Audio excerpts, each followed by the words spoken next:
Welcome to Adulting on the Spectrum. I'm Andrew, an autistic certified financial planner. I co-run Adulting on the Spectrum with Eileen Lamb. Hey, Eileen. Hey everyone, in this podcast, we want to highlight the real voices of autistic adults, not just inspirational stories, but people like us talking about their day-to-day life. Basically, we want to give a voice to a variety of autistic people. And I think today, our intro, we kind of changed that with somebody being a bit inspirational. Today, we have with us Joe Barksdale. Hey, Joe. Hi, nice to be here. Thank you guys so much for having me. Yeah, thank you for coming. Joe's a singer, songwriter, producer. His unique sound smoothly blends aspects from blues, soul, jazz, rock, and more, creating an immersive experience at once from upbeat and up close and personal, a captivating world spreading a message of love and unity, harmoniously uniting people through music. All-American honors as a CASS Technical High School lineman led Joe to a scholarship offers and acceptance of Louisiana State University's offer, and hence by its engineering program. After starting on LSU's 2008 NCAA championship team, he played with the Raiders, Rams, Chargers, and Cardinals. Concluding an 8-year NFL run, Barksdale hung up his cleats in 2019 to pursue music full-time, settling in Austin, Texas with his wife, Briana, and 2 young daughters. Hey, Joe. Thank you so much for joining us today. We start our podcast by asking our guests how they like to identify. But what I mean by that is, some people prefer to be referred to as a person with autism, and other people prefer autistic person. So if you have any preference here, let us know. No, I don't. So, Joe, you mentioned that you were depressed for over, 20 years, but that you were also undiagnosed autistic. When were you diagnosed? How long ago? And what was that process like? It was 3 years ago. Process was, my therapist works with other autistic clients, patients, but she saw a lot of she had been observing me at this point for 3 years, and she saw a lot of similarities on top of the thing we were talking about that day. I told her, we talked about why I don't like being around people. And I told her, I feel like I'm always acting like who I'm supposed to be and not like who I am. And I feel like one day someone's going to realize, I'm not like everybody else. And that was what kind of opened up the doors for that conversation. It led to her referring me to an autism specialist whose name I am blanking on right now. But that was the process that led to my diagnosis. And what impact, if any, did learning you were autistic have on your depression? How much of your depression do you think was due to being undiagnosed? That's a good question. I never thought about that because I think it all works together. Are you happier now than you were 3 years ago? No. Nah. But I'm taking steps, meeting with a therapist, I'm on medication, I'm meeting with a psychiatrist, journaling, exercising, doing all those things. But yeah, I think some of it, some of the mental illness is biological. So I think some of it was just in the cards. And then yeah, I'm sure that there are definitely life situations, that were drastically affected because of the autism and that kind of thing. And I'm sure some of it in some way led to, some form of mental illness in me, but I think it's hard to separate the two, if that makes sense. Yeah. And do you think music has helped you with feeling less depressed in any way? No. Either. I mean, and that's not to say that music doesn't make me happy. I mean, my kids make me happy. My wife makes me happy. I do comedy. I'm a comedian. Hearing people laugh makes me happy. But I would look at it like being in any other kind of pain. You just you're just in pain and you just kind of get used to it. And there's just always this numb ache in the background, but you do your best to push through it. And, that was kind of depressing, but I'm sorry. I mean, man, from your intro, it's so uplifting, So That's why it's so uplifting. The person that wrote it knows me. No, I'm just going downhill from here, guys. No, but yeah. I mean, that's just the honest truth, No, that's what we want. We appreciate it. Is there anything?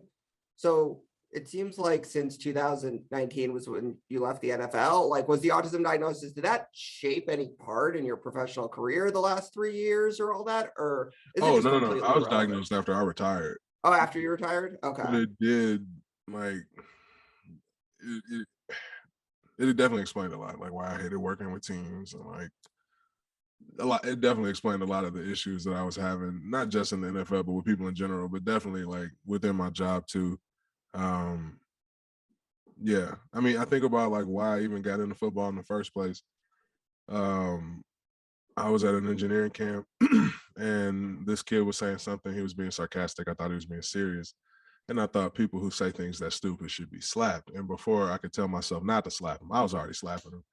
But it was a joke, And he like stood up and starts flipping over tables, punching computers, and we both got kicked out, but only one of us left with a bill. So thankfully that wasn't me because I didn't break any computers. But if we had known I was autistic back then, I would have never got kicked out of that camp. And getting kicked out of the camp is what got me into football because I needed something to do over the summer to stay out of trouble. And I was like, maybe I can try to get in shape playing football. So something that almost nobody knows about me, and almost nobody believes, is I played 2 years of Pop Warner football, right? Why don't they believe that? What? Why don't people believe that?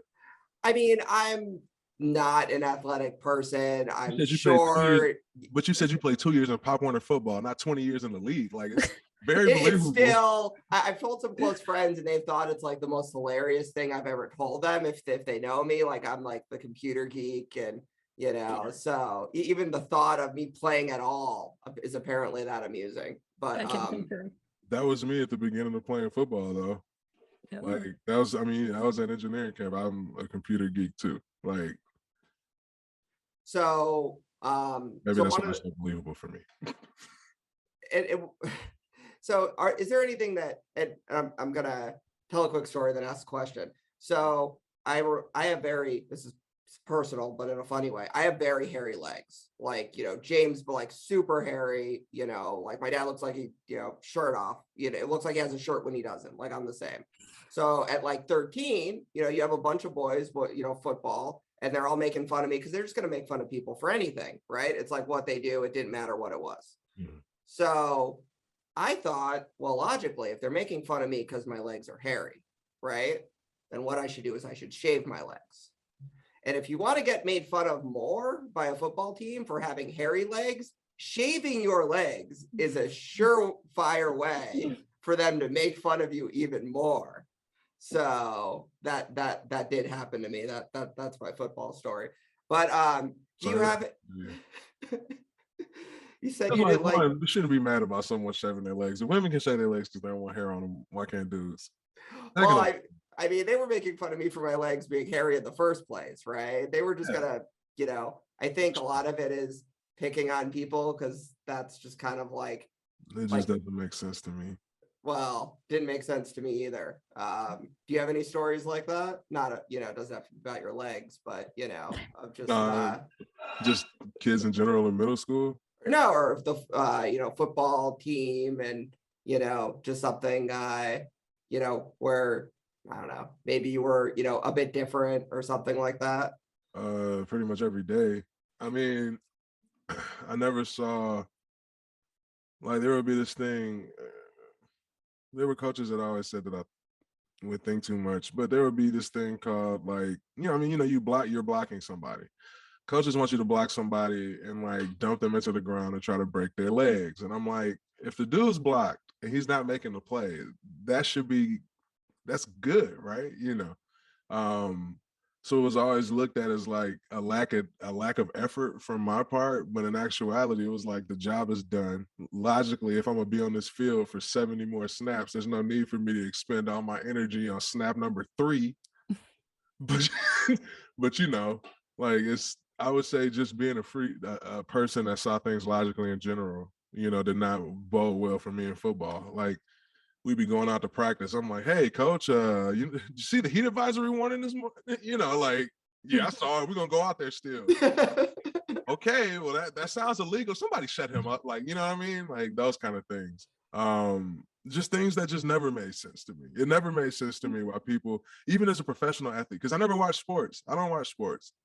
And even as a professional athlete, it never made sense to me why sports matter so much to people. Just because, like, sports are not finite. If sports are going to be infinite, then they don't matter. If there's going to be a champion next year, does this one matter just as much as next year's will, which will matter just as much as the last one before this one? So I don't understand how you could base so much of your life and hope and emotions off of something that's so random and unstable. I don't know. So then what did you like about football? It was a way out of my economic situation. That's fair. Yeah, I was poor before I played, and yeah, it was the quickest way.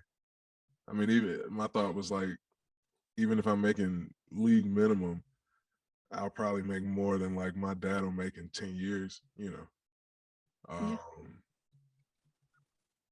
So yeah, it was the money. Like it was the money from the beginning. I remember my first time like running, and thinking to myself, like, I'm not running for free. You know, I'm gonna get paid to do this eventually. Yeah, I'll be damned. Like, you know, but but these were thoughts I had. Not to mention, you know, when I first started playing football, in my mind, my life as an engineer was over. So, and two, like I was always a bigger kid and, you know, a little bit more expensive than a regular kid, I guess, to clothe, feed, transport, these kinds of things. And my parents would always make me feel like, you know, they would always tell me, like, you need to be rich when you grow up, because if you don't, your life is going to be terrible because you are so expensive. And they made me feel like a burden. And like football was the first time that I was somewhere. I said, yeah, football was the first time I was somewhere where people were actually happy to see me and not like, oh my God. You know, like the kids' plus size clothes are upstairs, man. Jesus. Or like even, you know, your own parents are like, oh my God, you cost so much money. So it's really cool to see like a group of people like, hey, you know, happy to see you here, even though you suck at football right now. Like, because I was really bad when I started, but I got better. I love your honesty. It's very cool to hear someone talk about football this way. What inspired you to leave the NFL? Was it because you finally had enough money to do what you loved? And why did you choose music instead of engineering? I'll start with that last question first, because you don't need a degree to do music. I was not trying to, as much as I love school, like I realized at that point in time, like, I got a wife and kids. I'm not trying to, hey guys, I'll be back. I'm going to class. You know, like I'm not trying to do that. So that was a big part of the reason with the engineering. I'm done with it. Anyway, I was at a game. We were playing against the Kansas City Chiefs. I think part of my disillusion with sports is too, is like I was always on losing teams. You know, like we never went to the playoffs, these kind of things. So it's not like it was a great experience either. But I remember we were losing to the Kansas City Chiefs, and I was thinking to myself about, you know, there's two 53-man rosters, teams, plus the coaching staff, plus the people who work in the front office, plus the training staff, plus the weight room staff, plus, you know, the general manager, you know, a lot of people out here coming together to sell out this arena, you know, what, 8 times a year? And then I looked up and saw there was an ad for a Taylor Swift concert, which was sold out already in the same arena 3 days in a row. And I'm like, well, that's significant. It takes all these people to sell this thing out once. She does it 3 times with just herself. You know, like you've seen football ads where they got to, you know, show you 18 different team members and highlights and all that other kind of stuff, as opposed to just, you know, being who you are and people coming out. Shit, more people coming out because it's 3 consecutive as opposed to just one. But I really started thinking about like what I was doing with my life and the significance that I felt that I lacked, you know. So does music give you that significance you were looking for? Not yet. No, I'm just playing. I would say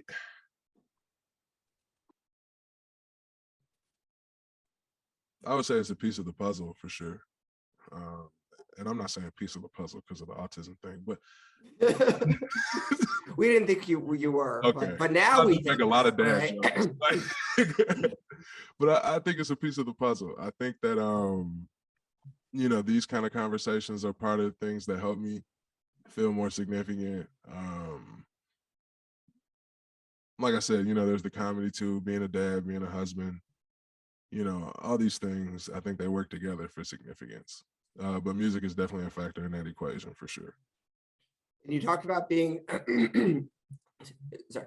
And you talked about being a dad. You have 2 girls. I have 2 young girls too. So how old are yours? No, what'd you say? I said we need to go drink together. And I was yes. No, that's what we need to go do. I can't say no to my kids. My girls are 3 and 5. Yeah, so mine's 4.5 and like 6 months. Oh yeah, no, I can't say no either. Like it's bad, Your wife's looking at you like, what are you doing falling for this? You tell her no. I will. Okay, that's what we're married for. Like, but yeah. So, but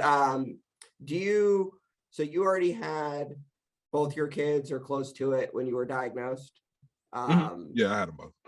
What, if any thoughts, how did the diagnosis, change, anything, about, you affect on, being a parent, anything you want to share about that? Biggest thing it did for me was just making me more comfortable with my stems, and just repetitive movements in general. Before I would be like, what the hell is wrong with me? People can't see this, that kind of thing. What are your stems? I bob my head a lot. A lot. Making noises like with my mouth. So that one's, rubbing my palms with my fingertips. Those are the 3 main ones. But yeah. So the diagnosis helped you like accept who you are a bit more, which allows you to be a better parent, right? I think it more kind of told me who I was. And I would say the emotional intelligence that has come from, learning that I'm autistic. And this is one of the reasons I don't understand emotions and I need to put in extra work to understand emotions. I think that learning so much about emotions has helped me become a better parent.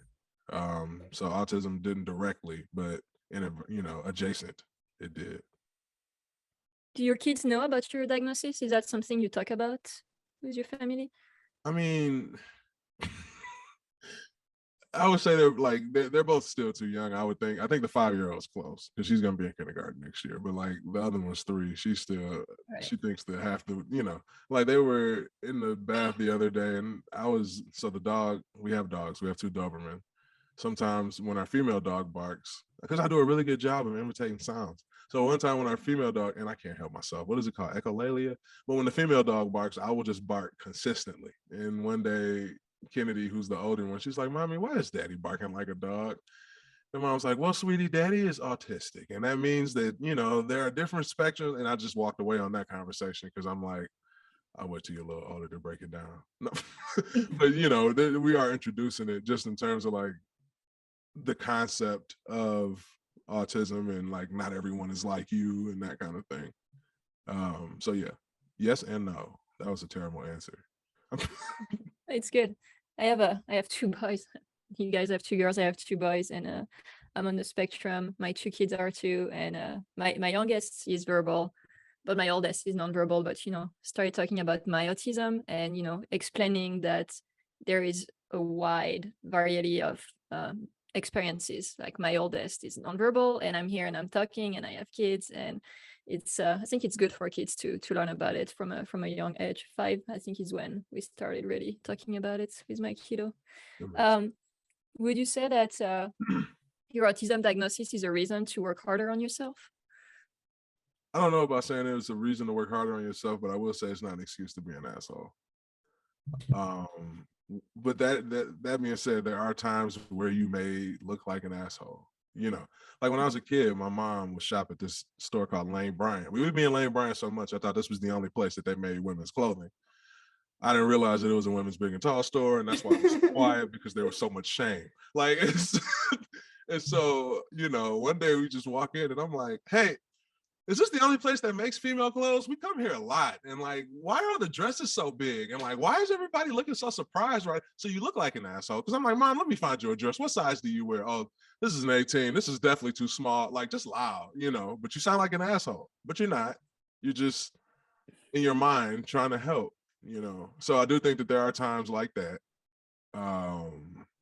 where it could come across that way. But you're right, just to walk around and, you know, cuss somebody out and be like, I'm autistic, and walk away, like, that's not acceptable. You know, that's not decent. You want somebody, you wouldn't, even if you are, you wouldn't want an autistic person doing that to you.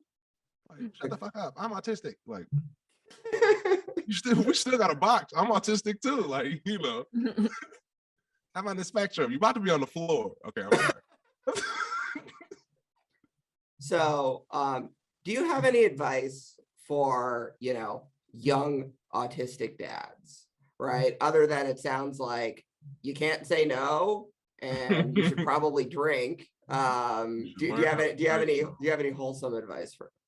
On a serious note, I would say that I know this is gonna sound very cliche, but I do think self-care is important. I think that sometimes people don't realize that they need it until after they get it. And by that time, you know, it's not too late, but it's like, think about all the things and the situations that could have been better if you had been a little bit more relaxed. I would say patience is a part of it too, just because, you know, I can't put myself in other people's shoes unless I've been through exactly what's happening, you know. And, you know, sometimes I have to remind myself that, like, I was a kid at once and I didn't know everything that I know now. And I know that that's, you know, something that you should work on. You know, I would say, I'm saying this as if I'm saying it to a young autistic dad. That's something that you should work on too. I think that you should figure out like who you are so that you can be consistent for your kid. I think that's important. Unstable childhoods are not fun. I think it's good advice for all parents out there. Yeah, and something that you know, we've learned, and that is just reiterating something that you've said, is if I'm not doing that well and I'm, you know, not feeling that well, you know, anxiety or just whatever's going on, it's better to take the time to then come back and be better and present versus hang around all weekend and I mean, and not being like good time, right? It's better to, and I'll say, at least for me, and I think that's what you were saying too, that was the hardest. Like I wanted to be there, but at the end, it's better take that hour or two, like, you know, and then come back in a good place for sit around all weekend and just, you know, snapping or something, right? And I mean, when you think about it, 10 good minutes are better than 60 bad ones or 60 tense ones. It's like there's times I would just rather my parents not been around. If you're gonna be around, boy, you lucky we take care of you. Like, I'm not your boss. Why are you going off on me? You know, like making your kid, you know, feel that way. But I do think that, yeah, like I don't know. I know that there are a lot of books written on a lot of things, but if there was a like a one size fits all manual to parenting, it would be the bestseller. You know, there isn't, and I think that part of parenting too is just realizing that, like, hey, this parent may be able to be around their kids for 6 hours straight. This parent may not, you know, like those kind of things too. And that's what I mean when I say like just coming to terms with who you are. Like I can't handle poop like at all. You know, potty training has been terrible for me. Daddy, come look at this. It's poop in the oh my God. Can you help me? Why? Oh my, where's mom? Like, but you know, we know that. Like I cannot handle poop. But there are other things that I can do that, you know, make up for that. I'm not about to write a book about how to handle poop as a parent, but I say that to say we all have our own individual journeys. And I think that part of it is just realizing what works for you and your family and not trying to base everything on like a consensus or, you know, something you saw online. So I wanna ask you a question about something called the Mark Twain Prize for American Humor. What is it? How do you get it? Why do you want it? Tell us about it. Mark Twain Prize for American Humor. I'm not gonna do it a disservice. Let me look up the definition. I mean, it's pretty much like the Hall of Fame of comedy. Winning the Mark Twain Prize for American Humor means like, you know, you are a pretty much like a comedic voice of a generation. It's like the, you know, just like getting inducted into the Rock and Roll Hall of Fame. A lot of my heroes have won that prize. I want to win that prize. Now, I will say I do understand that a lot of the reason I do want to win that prize comes from deep-seated childhood emotional issues revolving like never feeling like you're good enough and trying to get affirmation from strangers. But still, I want to win that prize too, because I want to be known as the best. Like, I want people to say that like I took comedy in a different direction and like brought awareness to, you know, topics, or was able to tackle topics that most people are too afraid to touch with ease and grace and humor, and intelligence. But yeah, I mean, it's very vain, but I want to be eternal. I want to be remembered. Who doesn't want to be remembered? And if you're gonna be remembered, I want to be remembered for being great, not for being terrible. You said you want to be remembered for being great. Great at what? Great at, you know, football, Everything music, being life, just being, you know, like the best at everything you do.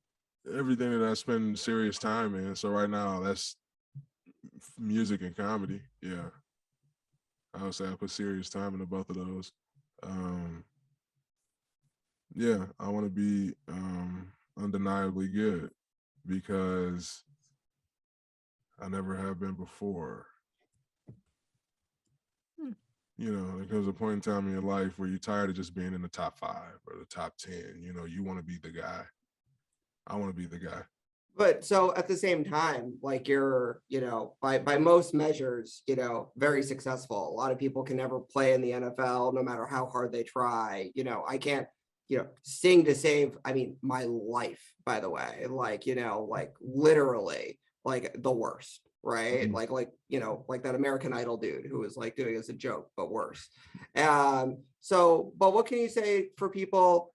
But the best is relative, right? For somebody else who I thinks think like, I'm the man, they wrong could person never to do. ask, though, because like I am mentally ill too, and I think that distorts how I see things. I know it does. I know it like affects the reality that I see a lot of times. So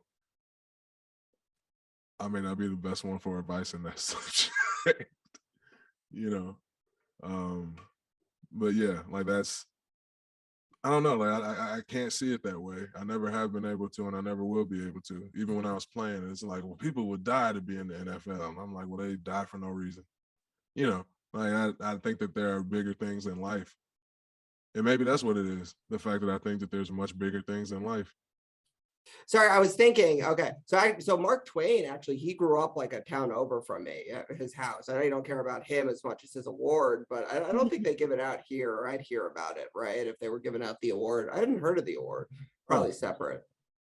I'm sure it's probably, I should know this, but I don't know. It's somewhere cool. Well, then it's definitely not Connecticut, close to Yeah, where it's I probably am. not. If it's somewhere cool, definitely not near like the Mark Twain house. I promise you, right? If it's somewhere cool. True. So, and again, because you don't do enough things already, you do something called Tech Lord of the Sith, right? Yeah, tech review And show. you're and so couple things. So you've tied Star Wars into a lot of what you do, right? Eileen has never seen any Star Wars, by the way. Well, I think it's time to log out, Eileen. No, I'm just playing. I think it's time to go ahead, and we'll see you next time. No, I'm just I'm working on it, kind of. Oh, no. I'm giving you a hard time. Look, if you don't like Star Wars, that's not a problem at all. Like, I'm not one of I those. don't know if I like it or not because I haven't seen it.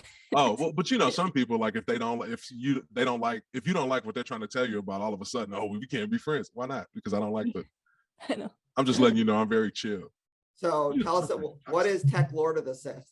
It's my tech review channel, and it's also going to be the launch page of my stand-up comedy too. I didn't want to get it intertwined with the music, so I'm going to post it on the Tech Lord channel since I crack jokes in my videos anyway. But pretty much what it is I'm really into tech, specifically consumer tech. And you know how it is. You see the YouTube videos and you're like, oh man, what's this phone talking about? Do I want to get this phone? Do I want to get this laptop? I'm not trying to watch a 15-minute, Snyder cut or longer of people talking about all the different things. Is it good or is it not? Should I buy it or should I not? Like, I don't have the attention span for that. So these are videos for people with short attention spans, people who don't have, a lot of time on their hands, people who don't want to wait 30 minutes to see if the new iPhone's worth buying. And here's the deal. There is a place for that. But like, at least there needs to be somebody who's like, hey, before you go down this rabbit hole of an hour's worth of review footage, here's the Wikipedia that first paragraph in Wikipedia, that's who I see myself as when it comes to tech. Have you ever seen Ice-T presents his Mac repair on YouTube? No. Okay, I'll send you the link. You should watch it. Please do. Spoiler alert, the MacBook does not get repaired by Ice-T. So I'll send you that.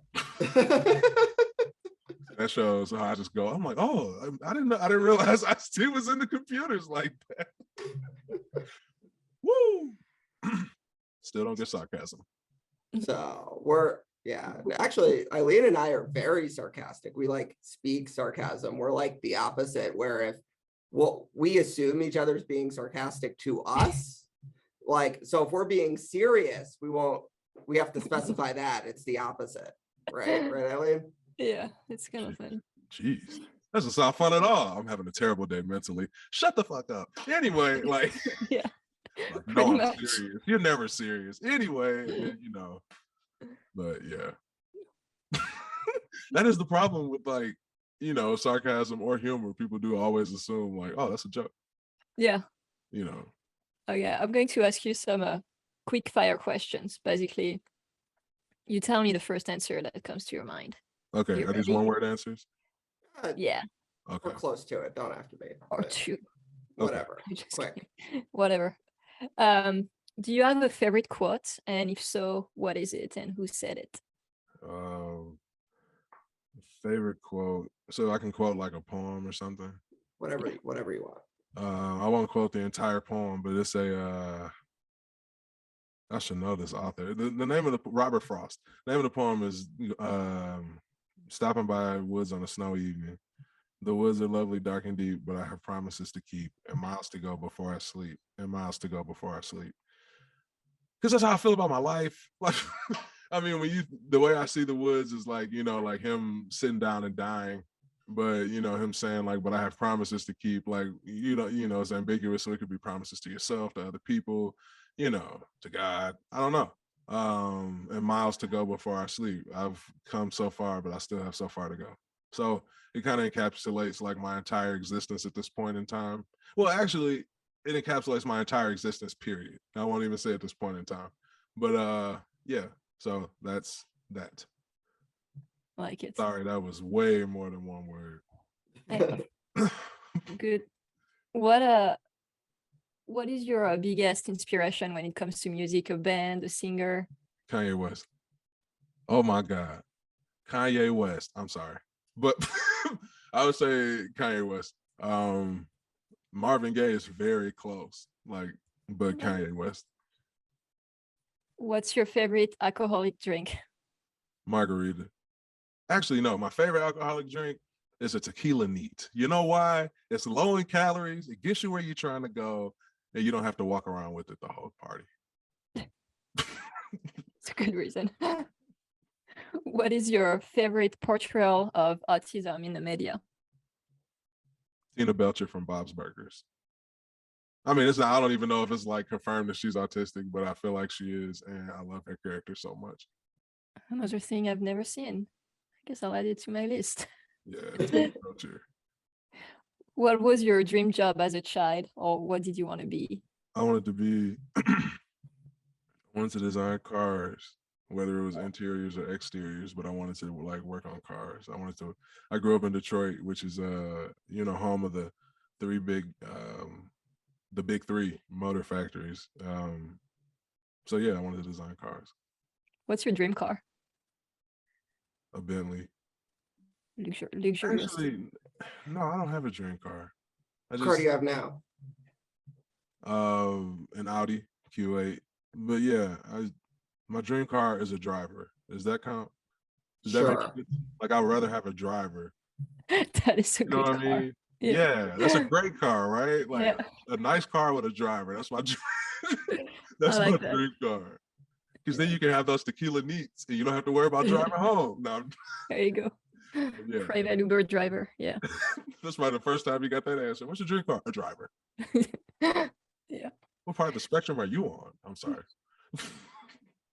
Well, I think that was all the questions we had for you. Thank you so much for joining today and being so honest. It was refreshing. Are you on social media? Mm-hmm. Do you want to tell people where to find you? Yeah, you can. I mean, honestly, you can just Google like Joe Barksdale. Thankfully, there aren't many former football playing autistic comedian musician producers out there. But yeah, you can really Google Joe Barksdale. It's JBDALE72, JBDale72 at Twitter. I mean, on Twitter and Instagram, and Joe Barksdale on Facebook.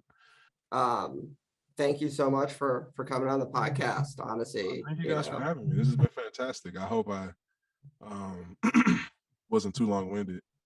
Oh, you're Oh great. no, Perfect. you were perfect. Seriously, and we tell you if you say Okay. no. You're Yeah, right. we're autistic, so you know Yeah. if you're not great. Yeah. Need more autistic friends. That's been like the saving grace for my comedy and my music. What do you think about this? This is not that good, bro. I would have. Thank you for your honesty. Like, Yeah, it's very useful to have autistic friends for this reason. for sure. Oh, by the way, I don't know why I forgot this. I do have an album coming out. I just released a single last week. There's another one coming out next month, and there's an album coming out the following month in August, at the end of August. Congrats. Yeah, Thank if you want to send us a link that we can include in when we go live. Yeah, well, we'll send you links and everything when it's live. But thank you so much for. No problem. Thank you guys for your time. I appreciate it. Thank you. Have a good one. Have a Take good care. one. Bye bye. Bye-bye.